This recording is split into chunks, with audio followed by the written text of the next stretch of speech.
Et bonjour, bonsoir et bienvenue dans cette deuxième partie de notre premier épisode de Medicine City consacré à l'affaire dite des lettres à l'anthrax. Bonjour, bonsoir, à l'inverse de toi, à tout le monde. Il fait toujours 40 000 degrés, nous avons toujours très chaud, mais le sujet est hyper intéressant. Et c'est pour ça d'ailleurs qu'on a dû en faire deux parties. Ça commence bien pour un premier épisode. Oui, mais il y avait tellement de choses à dire. Cette deuxième partie va être consacrée à l'enquête, puisque je vous rappelle que nous avons, dans la première partie, étudié le contexte, étudié les lieux, étudié la victimologie et l'arme du crime qui est une arme bactériologique. Je vous invite à retourner au premier épisode si nécessaire. Et maintenant, on va parler d'une chasse à l'homme qui va nous emmener dans des endroits très divers, et qui va mobiliser énormément de monde, énormément de moyens, et qui va durer des années, littéralement des années. Moi je me pose la question, c'est de savoir si cet homme, il est forcément de métier scientifique, quoi, tu vois. C'est ça la question, ou est-ce que quelqu'un qui n'est pas scientifique peut accéder... Parce que comme tu as dit tout à l'heure, on a pensé à l'anthrax militaire, à l'anthrax... Voilà, du coup tu te dis, bon, c'est forcément un scientifique qui a accès à ça pour pouvoir... Eh ben, on va le voir parce que ça fait partie. Parce qu'à l'époque, il n'y avait pas les tutos YouTube pour t'expliquer comment faire une belle bombe à l'anthrax, quoi. Alors, je suis pas totalement certain, mais j'avoue, j'ai pas cherché. Ne faites pas ça chez vous. Vous pouvez avoir le FBI qui débarque. Ne cherchez pas comment fabriquer une bombe à l'anthrax. Nous vous le déconseillons. Oui. Mais chacun est responsable de ce que. Oui, je pense que le FBI va faire gling gling gling chez lui pour.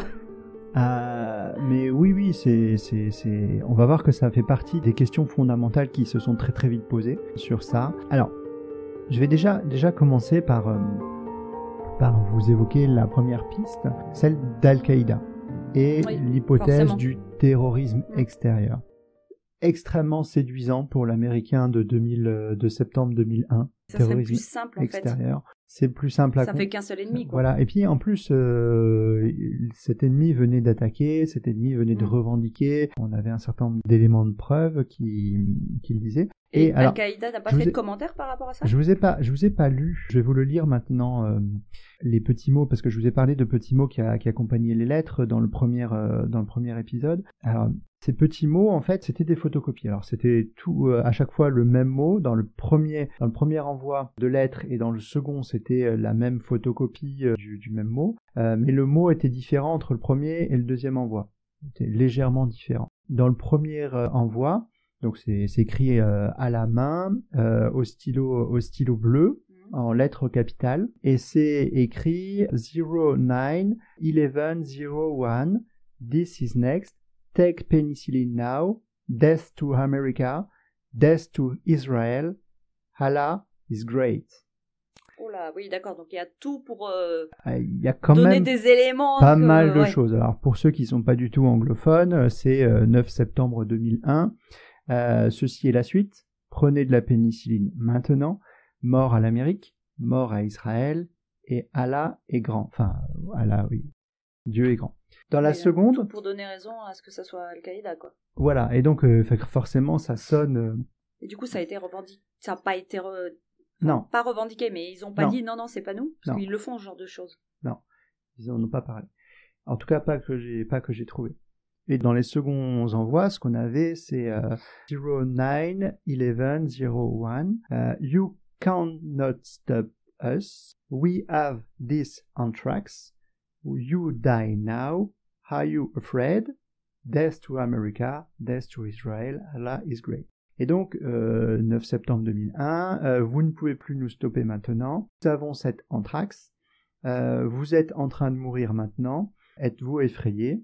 Mort à l'Amérique, mort à Israël, et Allah est grand.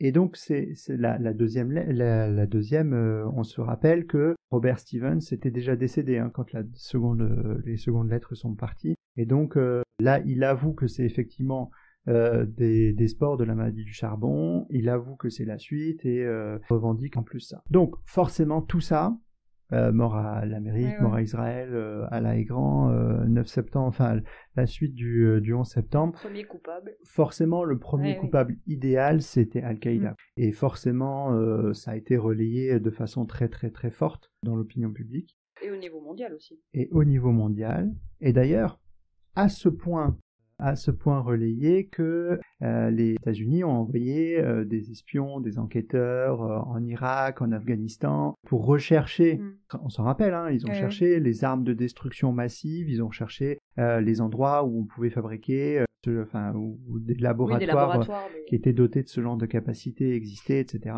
Et tout ça, ça a permis d'explorer la piste. Je voudrais qu'on se souvienne d'un moment, je ne sais pas si tu t'en souviens, le 5 février 2003. Ça se passe à l'ONU, et c'est Colin Powell qui tient une fiole dans ses mains et qui dit « Nous avons la preuve que l'Irak fabrique des armes de destruction massive. Regardez ce flacon d'anthrax, nous l'avons trouvé à l'époque en Irak, là-bas, et ceci est la preuve. » Donc en fait, c'est allé tellement loin...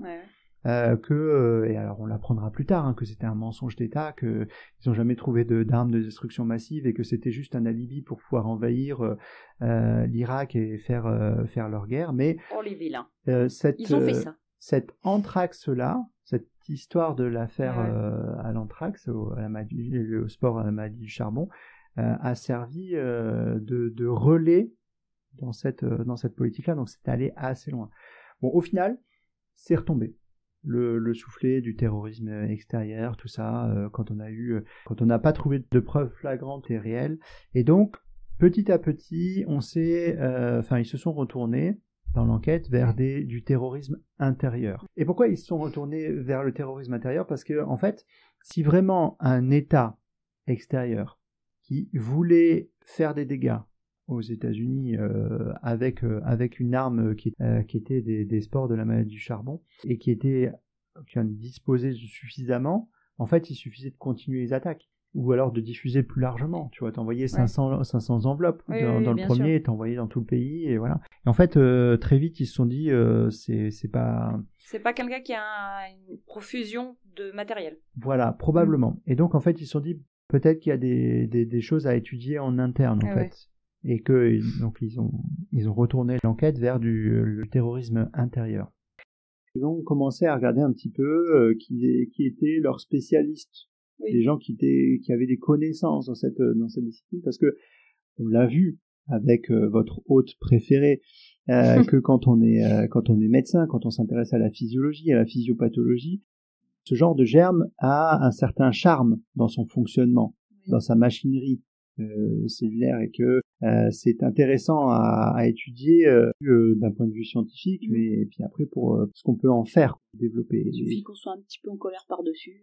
C'est ça. Et donc en fait, ils ont commencé à regarder un petit peu leurs experts, et il se trouve que les Américains, et notamment grâce à la guerre froide, avaient depuis longtemps développé tout un tas d'expertise dans ces domaines de la guerre bactériologique. Mais il ne devait pas en avoir 150 non plus. Oh bah si. Et ça, je pense qu'on en fera un autre épisode. Je pense qu'on a vraiment sur le. On a de quoi faire. Ouais. Il y a vraiment pas mal de sujets à évoquer sur la guerre bactériologique, sur le bioterrorisme, sur ce que les médecins et scientifiques ont pu faire comme progrès, recherche dans ce domaine-là. Et c'est assez effrayant, et ça a permis de développer un certain nombre de crimes. Et ça, je pense qu'il faudra qu'on en revienne à d'autres épisodes. Et donc le premier qu'ils ont investigué s'appelait Stephen Hatfield. Alors lui, quand on regarde son CV, il donne tous les gages, il remplit toutes les cases du type qui pouvait faire ça, qui avait toutes les raisons de faire ça, qui potentiellement avait déjà fait ça. Ouais. Alors là vraiment, un jour on va vous parler, je vais vous emmener en voyage, on ira en Rhodésie et je vais vous parler de scouts. Et vous verrez que c'est pas du tout une partie de plaisir, parce que il y a eu un moment des disséminations d'anthrax et vraiment des meurtres de masse en lien avec ça. Et il se trouve que Stephen Hatfield a gravité autour de ces gens-là. On parle de la fin de l'apartheid, on parle des blancs qui essayent de trucider les noirs, etc., etc. Et donc, en fait, lui, il avait les connaissances, il avait les moyens, il probablement en tout cas, il semble avoir participé relativement proche à ce que s'est passé en Rhodésie à la fin de l'apartheid. Et il était un ancien chercheur dans une base militaire secrète américaine qui s'appelle Fort Detrick et qui héberge des laboratoires qui développent ce genre de germes.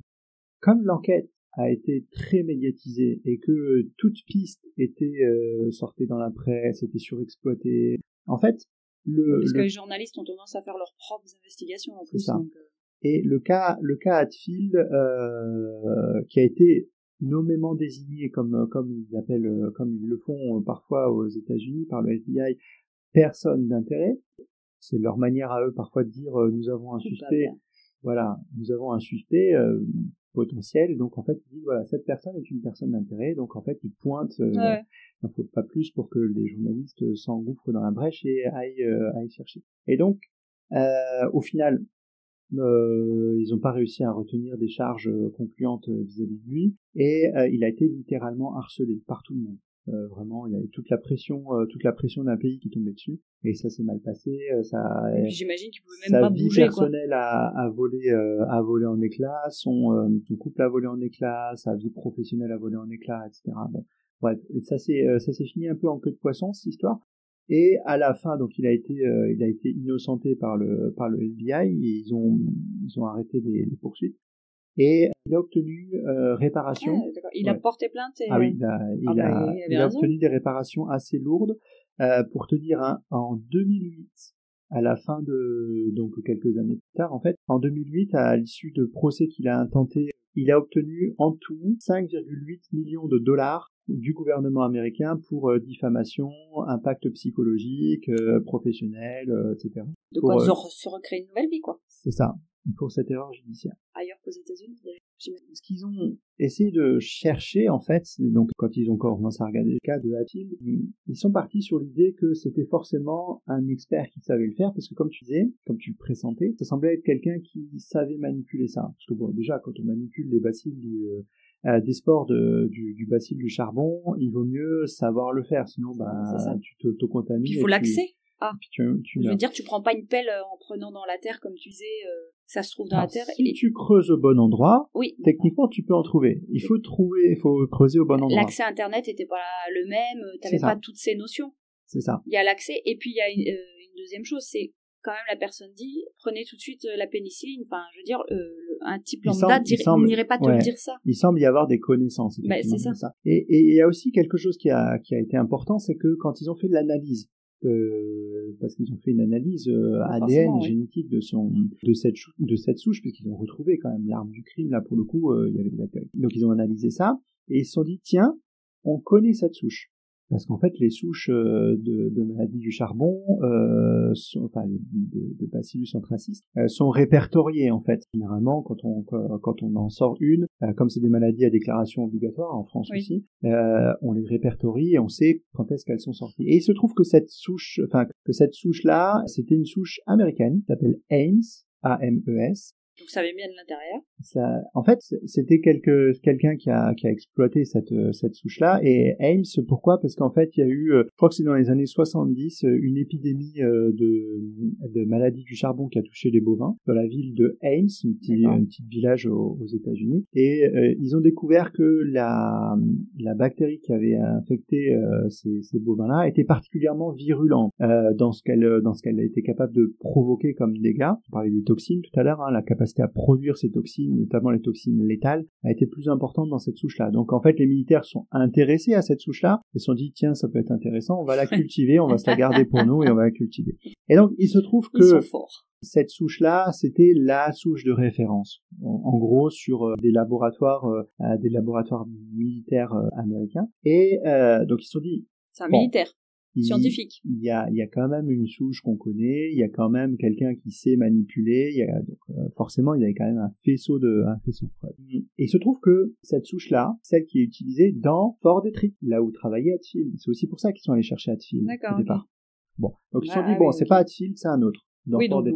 Forcément, dès le début, ils ont dû faire de toute façon... Voilà, à un moment, ça se concentre quand même autour d'un point d'intérêt, pour le coup, et dans notre petite balade, là, dans la cité qui fait peur, dans la cité la cité des crimes médicaux, on se concentre sur cette base militaire secrète. Et Fort Detrick, ça se passe dans le Maryland, et à l'intérieur de ça, il y a ce qu'on appelle l'Institut de recherche médicale des maladies infectieuses de l'armée américaine. C'est un nom un peu bateau pour dire qu'on travaille aussi des germes des armes biologiques qui peuvent servir d'armes biologiques.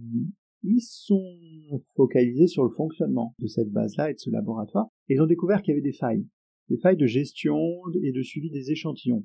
Bon, un peu dommage quand même, parce que c'est un peu bancal quand même. Vu les échantillons qui travaillent à l'intérieur, c'est quand même dommage de découvrir que la traçabilité de qui prend quoi à quel moment, c'est pas totalement complet. Ouais, mais tant qu'il n'y a pas eu de problème, tu sais, c'est toujours pareil. C'est toujours pareil. En fait, on se rend compte des mesures à prendre une fois qu'il y a eu le problème, en fait. C'est ça. Et là, en l'occurrence, pas tout. Ils s'aperçoivent qu'il y a des soucis de traçabilité dans la gestion des échantillons. Ils s'aperçoivent qu'il y a des soucis dans le stockage et dans l'accès aux locaux. Ils sont pas toujours surveillés. Ça commence à faire beaucoup de trous dans la raquette, en fait. Et là-dessus, donc ils se disent, bon, potentiellement, quelqu'un qui travaille à Fort Detrick connaît ces lacunes-là, et on va regarder un petit peu qui travaille à Fort Detrick. Et on va chercher à voir un peu s'il y a des personnes fragiles, s'il y a des personnes avec des profils particuliers. Qui ont des rancœurs envers un chef ou des trucs comme ça. Et là, il tombe sur un profil particulier qui est un scientifique, qui est connu, qui est respecté et qui a une personnalité complexe. Vraiment. Cette personne, elle s'appelle Bruce Evans. Et ça va devenir notre suspect principal. Bruce Evans, lui, il est microbiologiste. Bon, il travaille à Fort Detrick depuis plus de 30 ans. Ah oui, c'est pas un tout jeune. Non, il est considéré par beaucoup comme un expert brillant. Il a joué un rôle central dans le développement de vaccins contre la maladie du charbon. Ouais. Parce qu'en fait, certains vaccins existent, mais ils sont d'usage militaire ou d'usage vétérinaire, parce qu'en fait, ils ont un profil d'effet secondaire qui est pas évident à mettre en œuvre dans la population générale. Donc en fait, il a une connaissance très pointue du sujet et des lieux dans lesquels le sujet s'exploite. Et au fur et à mesure qu'ils se disent, qu'ils mettent un point focal sur lui, ils se disent, tiens, il y a des choses dans sa personnalité qui sont troublantes, dans son comportement qui sont troublantes. Alors, Bruce Evans, pour te faire un petit topo, il est né en 1946, dans une petite ville qui s'appelle Lebanon, dans l'Ohio. Il est diplômé de l'université de Cincinnati, il a un doctorat en microbiologie, et dès les années 80, il devient expert de ses disciplines dans l'armée américaine, et il travaille donc à Fort Detrick dans le Maryland. Son job à lui, c'était d'identifier les souches plus pathogènes, d'identifier les facteurs de virulence et d'essayer de les contrer avec notamment l'histoire des vaccins. Parce qu'en fait, ce que je disais, je vous invite vraiment à aller écouter le premier épisode, sinon ça n'a pas de sens de prendre juste le second. Mais dans le premier épisode, on vous expliquait un petit peu la physiopathologie de la maladie du charbon. Et en fait, quand on a la maladie du charbon, les antibiotiques peuvent fonctionner, mais ils n'agissent que sur la bactérie. Ils n'agissent pas sur les spores et ils n'agissent pas sur les toxines. Donc une fois que la bactérie s'est développée et a relargué les toxines, les toxines, elles font leur boulot indépendamment de la bactérie qui peut mourir et voilà. Et donc son travail, ça a été de développer notamment des vaccins anti-toxines en fait. Parce que c'est ça qui tue les gens, hein. Comme je vous disais, PXO1, c'est la vraie petite peste qui est l'arme du crime de la bactérie elle-même. C'est elle qui tue les gens avec ces deux toxines létales et œdémateuses. Et donc ça, c'était son job à Bruce Evans. Et quand ils ont interrogé ses collègues, là, les collègues ont commencé à dire oui, mais il était excentrique, à la fois excentrique et replié sur lui-même, il avait des troubles du comportement avec un certain nombre de personnes, notamment avec un certain nombre de femmes dont il était d'être proche. Il avait des comportements de type harcèlement, etc. Enfin, après, c'est du oui dire, mais voilà. Et donc, ils se sont dit, bon, on commence à avoir un sujet, ils ont creusé dans sa vie, ils ont découvert qu'il était sujet à de la dépression chronique, des phases d'anxiété aiguë, qu'il avait fait des thérapies pour ça, qu'il prenait des médicaments, qu'il envoyait des lettres ou qu'il avait des journaux intimes dans lesquels il y avait des signes de troubles obsessionnels sur un certain nombre de points, de paranoïa. Ils l'ont estimé instable émotionnellement. Du coup, ils se sont dit, on a quand même le profil qui se dessine de quelqu'un qui semble être un savant fou, en fait. Il est brillant d'un côté, mais très fragile de l'autre, quoi. Et bien le cuisinier entendu, qui a le poison avec lui qui prépare la sauce, quoi. Ouais, c'est ça. Bien entendu, bon, ils ont essayé de cuisiner un peu tout son entourage, toutes les personnes qui le connaissaient. Ce qu'il faut savoir, c'est que bon an mal an, comme ça, on arrive avec une pression de plus en plus grande, parce qu'en fait, c'est pas des choses qui se font de façon discrète. Encore une fois, on est dans une caisse de résonance énorme. Ce qui se passe, c'est que petit à petit, la pression se fait de plus en plus forte, l'étau se resserre de plus en plus, et on arrive à partir de 2007. Ah oui, il y a quand même un certain nombre d'années Ouais, qui sont passées on est quand même 6 ans derrière. Hein. Ouais. On arrive en 2007, le faisceau de preuves que le FBI pense tenir les amène à le mettre sous surveillance constante. Donc il est écouté, il est surveillé, il est minutieusement scruté dans les moindres de ses mouvements, que ce soit personnel, professionnel, etc. Il le savait, enfin, est-ce que tu sais? Et il s'est senti traqué. Ah oui, bon. Ouais, vraiment constamment épié. En même temps, quand tu sais, c'est à l'image des films, hein, les voitures noires, les deux gars qui sont à l'intérieur, tu décroches, t'as le micro dans le truc. Voilà, pour quelqu'un qui était déjà bien psychopathe, c'est ça. Complotiste derrière. En fait, en novembre 2007, c'est sur ces éléments-là, le FBI décide de passer à l'action et puis d'essayer de trouver des preuves, pour le coup des vraies preuves, parce que là ils ont que des faisceaux de présomption. Et donc ils mènent une grosse perquisition, là, très visible pour le coup, et au domicile de Bruce Evans et à son laboratoire de Fort Detrick. Donc là ils cherchent des preuves directement, ils saisissent tout ce qu'ils peuvent saisir, les documents, les échantillons, etc. Afin de trouver des choses qui sont. Ils essayent de mettre tout ça en analyse. Ils sortent des résultats qu'ils estiment être compromettants, notamment cette fameuse souche Ames sur laquelle il travaillait et qui a été retrouvée dans son laboratoire. En même temps, c'est son job de travailler sur cette souche-là. Et c'était la souche des attentats. Et il décide, donc on est encore 1 an plus tard, il décide de vouloir l'arrêter, de vouloir le mettre sous écrou et voilà. Pour notre première année, quoi. Ouais, c'est ça. Et pour le coup, Bruce Evans commençant à sentir le vent tourner pour lui, en juillet 2008, il a pris surdose de paracétamol. Alors pour nos amis outre-Atlantique, on appelle ça de l'acétaminophène ou Tylenol chez vous là-bas. Et il est décédé d'une insuffisance hépatique 3 jours plus tard. Classique. Il faut dire qu'il faut faire attention avec le paracétamol, on peut en mourir. Ah oui, on peut faire une surdosage. Il y a des doses létales. Tout à fait. Et donc, ce suicide qui est quand même assez prévisible, mine de rien, vu la fragilité et vu la pression qui était mise sur lui et vu ce que le FBI lui a fait subir, mine de rien, a clos l'enquête. Ok. Il avait laissé une lettre, il avait fait... Rien du tout. Ni d'aveu, ni d'explication, journal ni quoi que ce soit. Autre. Et donc, quand je dis à clos l'enquête, en fait, c'est pas Bruce Evans qui a clos l'enquête. C'est le FBI en disant, en fait, on avait toutes les preuves pour lui. Regardez, il s'est suicidé, donc ça veut dire qu'il était responsable. Donc, c'est un peu court quand même comme cheminement. Mais c'est exactement comme ça qu'ils ont fait. Et en fait, publié à ce moment-là un communiqué. Alors, il faut savoir aussi que pendant tout le temps de l'enquête et de la procédure, le FBI a alimenté lui-même la machine médiatique en faisant un site internet qui s'appelait Ameritrax, contraction de America et Anthrax, faisant des publications officielles, etc. Et donc, en fait, ils ont conclu l'enquête Ameritrax avec un simple communiqué. Bon, c'est fini, on avait trouvé notre suspect, bon, il est décédé, il s'est suicidé, tout est... Donc c'est lui, il n'y a pas de souci. Oui, est-ce qu'ils avaient fait comme notre collègue là, où il l'avait pointé du doigt, personne de... Oui, ils avaient fait la totale, hein, c'est sûr. Et ça se conclut de façon la plus frustrante possible. On est 7 ans après, on n'a pas de certitude absolue que c'est ça, on a un faisceau de présomption, et rideau. Comme ça, brutalement, circuler, il n'y a plus rien à voir, c'est fini, on a trouvé... continuez à vivre votre vie, on va passer à autre chose. Ça, c'est frustrant, oui. C'est assez frustrant et c'est assez bizarre. Ouais. Sauf qu'en fait, l'affaire ne s'arrête pas là. Ah, c'est un complot, je le savais. Alors, c'est loin d'être évident pour que cette conclusion aille à tout le monde, et c'est loin d'être évident que tout le monde l'a accueilli de façon naturelle et spontanée. Et ça a de suite déclenché beaucoup de controverses et de critiques, en fait, au fur et à mesure dans le paysage, parce qu'il y a eu énormément de gens frustrés, en fait. de se dire mais il n'y a pas de réponse en fait au pourquoi. Ça peut pas se finir comme ça. Bien sûr. Au bout de 7 ans, se dire allez rideau, on passe à autre chose, non, ça marche pas comme ça quoi. Et pourquoi et on n'a pas eu d'explication, on n'a pas eu de revendication, on n'a pas eu de mais limite, on a l'impression que le FBI, ils en avaient ras le pompon de travailler là-dessus, quoi. Alors, figure-toi que ça fait partie des débats qu'il y a eu et qu'il y a encore d'ailleurs sur ça. Parce que ça coûtait trop d'argent et que fallait passer à autre chose, quoi. Voilà.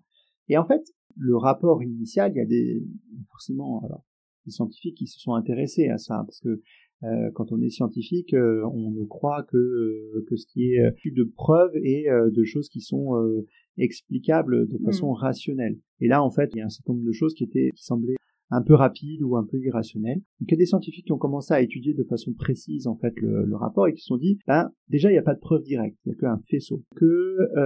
Pas parce que quelqu'un est bizarre qu'il est forcément terroriste, quoi. C'est ça. Ils ont mis en cause notamment la précision de l'analyse des spores que le FBI a fait. Parce que ils se sont dit, ok, vous nous dites que c'est forcément cette souche-là, vous n'êtes pas allé assez loin dans l'analyse, ça peut être une souche dérivée proche de celle-là, et il se trouve que... Ça y ressemble, mais c'est pas ça. Voilà. Encore une fois, on a évolué, on a progressé dans les techniques d'enquête et d'analyse entre le début des années 2000 et maintenant. Et ce qu'on faisait à l'époque était un peu moins performant que ce qu'on pouvait faire même 10 ans plus tard. Quand les gens commençaient à se poser des questions, fin des années 2000, début des années 2010. Et donc, c'était pas assez précis pour exclure d'autres lieux que Fort Detrick comme étant le lieu de fourniture de l'anthrax. Il y avait dans les pièces à conviction que le FBI a trouvé, il y avait le fait que il trouvait que Bruce Evans était resté trop de jours trop longtemps tard au travail. Voilà. Beaucoup de gens ont dit ça veut pas forcément dire grand-chose. Tout à l'heure, je suis sorti plus tard du travail parce qu'on avait un peu de travail et qu'on avait beaucoup de dossiers à passer. T'es rentré 1h30 plus tard, finalement. Voilà. Et donc, je n'étais pas en train de concocter un poison mortel dans mon coin. Mais c'est des choses qui peuvent arriver, qui prouvent rien. Du coup, pas mal de gens ont commencé à se dire, et si c'était un autre membre du laboratoire qui a profité, par exemple, de ces failles que Bruce Evans manifestait. Parce qu'ils se connaissaient tous peut-être dedans, quoi. Si t'as un collègue qui est un peu psychopathe, qui voit que t'es un peu fragile et qui veut te mettre sur le dos quelque chose, qui est malin, en fait ça peut totalement être ça. Les gens ont commencé à pointer aussi, alors là tu le disais tout à l'heure, des dysfonctionnements en interne au FBI sur le fonctionnement de l'enquête, et en fait qui ont pointé une enquête qui était volontiers orientée sur la finalité. On a besoin d'arrêter quelqu'un, on a besoin d'un nom, on a besoin d'un coupable à livrer à la foule maintenant, le plus tôt possible, plutôt que de se dire je fais une enquête rationnelle, j'analyse les lieux, les preuves, les victimes, et puis de voir un peu, de faire comme n'importe quel criminologue ferait, la démarche classique. En fait, ils sont allés chercher directement le coupable, et ils voulaient livrer un coupable à la foule. Et c'est pour ça qu'en fait, beaucoup de gens sont frustrés à la fin de se dire non, ça peut pas se passer comme ça, on n'a pas... C'était une demande de la foule aussi, c'est ça le problème. Et il y a aussi une théorie que j'ai vue aussi, qui est complexe, parce que j'aime pas les théories du complot. Mais c'est tellement rigolo à entendre.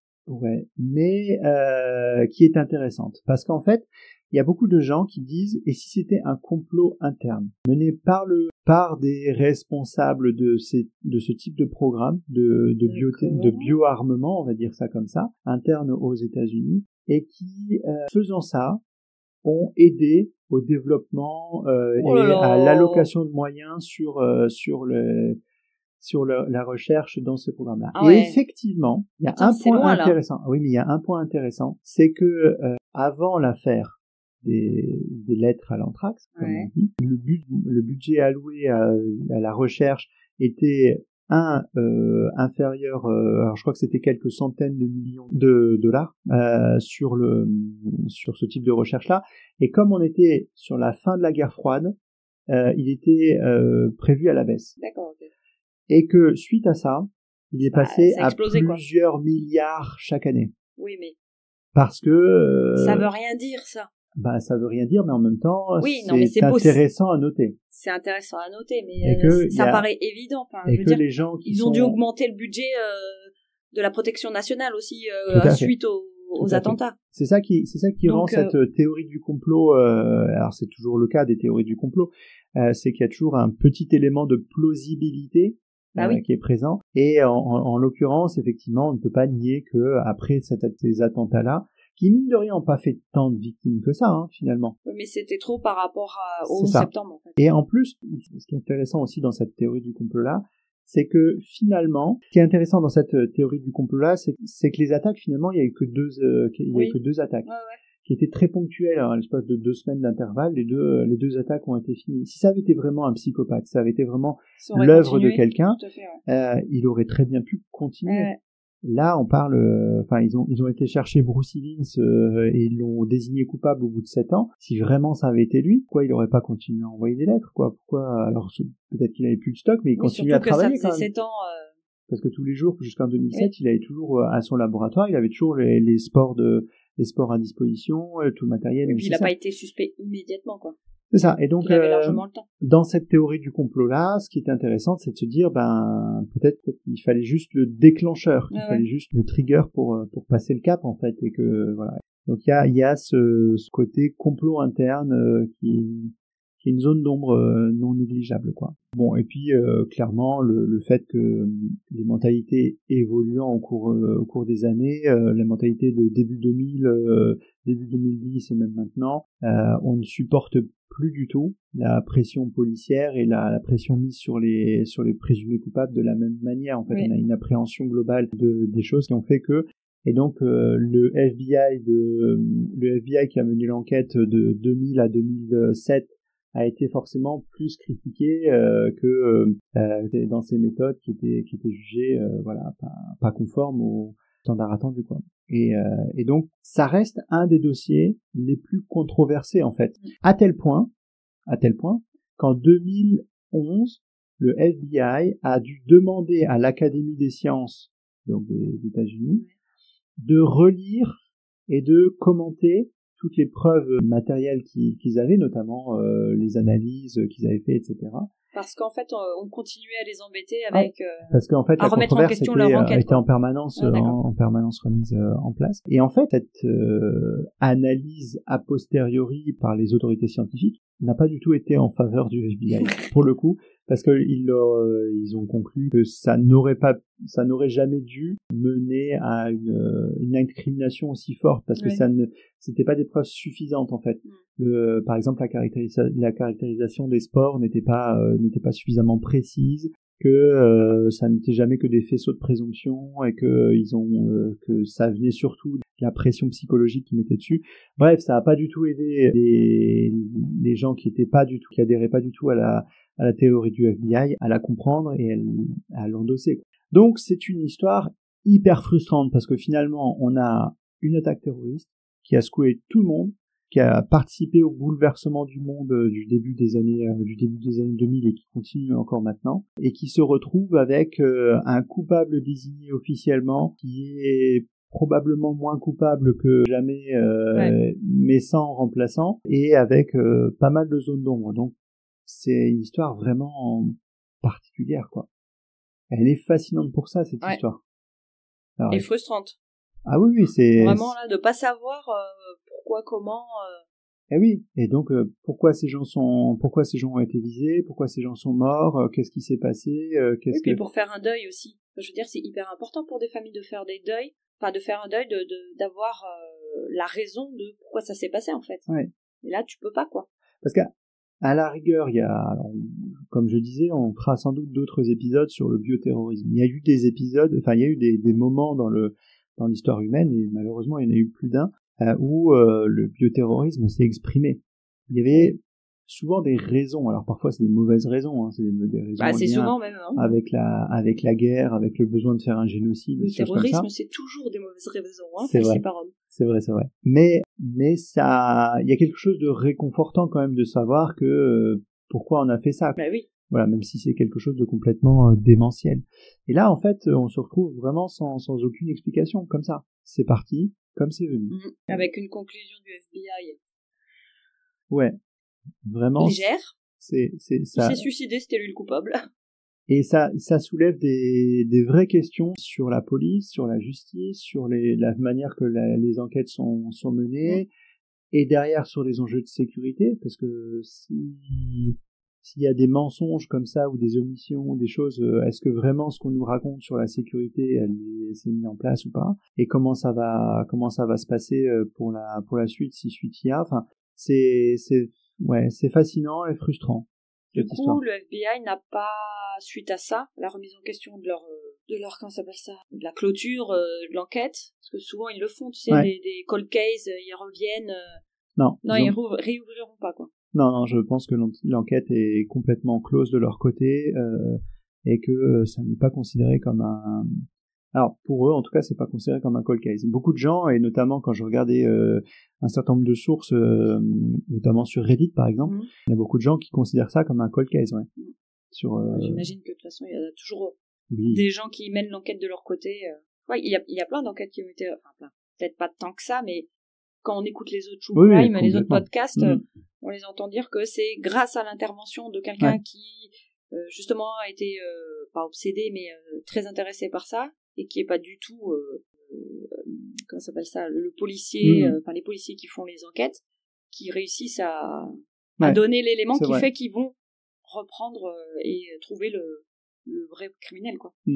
Mais non, j'ai pas du tout vu ça dans les papiers du FBI, et pour l'instant c'est pas le cas. Mais d'ailleurs, ça serait intéressant, chers auditeurs, que vous nous disiez ce que vous en pensez en commentaire, si vous avez une théorie particulière ou quelque chose qui fait que vous y croyez à la culpabilité de Bruce Evans, ou au contraire que vous pensez que c'est un autre auteur. N'hésitez pas à nous partager vos théories. Si vous pensez à un autre complot. Oui, par exemple, si vous inventez votre propre complot, ça peut être marrant aussi. En tout cas, partagez-nous vos réflexions sur nos différents réseaux sociaux, sur notre groupe Facebook, puis partagez cet épisode aussi pour en discuter entre vous. Mais voilà, c'était notre épisode du jour. Intéressant. L'affaire dite des lettres à l'anthrax, que désormais vous appellerez maladie du charbon, parce que je vous ai saoulé avec la maladie du charbon et avec ce germe fascinant qui est le Bacillus anthracis. Ouais, il est fasciné par des trucs. C'est ça, chacun ses goûts, chacun ses kinks. Avant de conclure, je vais vous donner un petit aperçu de notre prochain épisode. Nous y plongerons dans un autre cas fascinant. Alors pour le coup, on va être directement au chevet d'un meurtrier en série, d'un médecin qui va mêler crime et médecine, un médecin qui sera aussi escroc, abuseur, et on va se plonger au cœur de la Seconde Guerre mondiale, dans une banlieue de Paris. De l'histoire et des meurtres, et un soignant qui profite de son statut. Formidable, j'adore. Ne manquez pas cet épisode captivant où nous explorerons les zones d'ombre d'un voyageur qui emporta avec lui ses bagages. C'est là, pour la comprendre, il va falloir suivre l'épisode. Ah bah je crois, oui. Excellent, j'ai hâte. Eh ben merci d'avoir suivi cet épisode. Vous écoutez Medicine City et nous vous donnons rendez-vous très bientôt. Prenez soin de vous et méfiez-vous des zones d'ombre. À bientôt. À bientôt.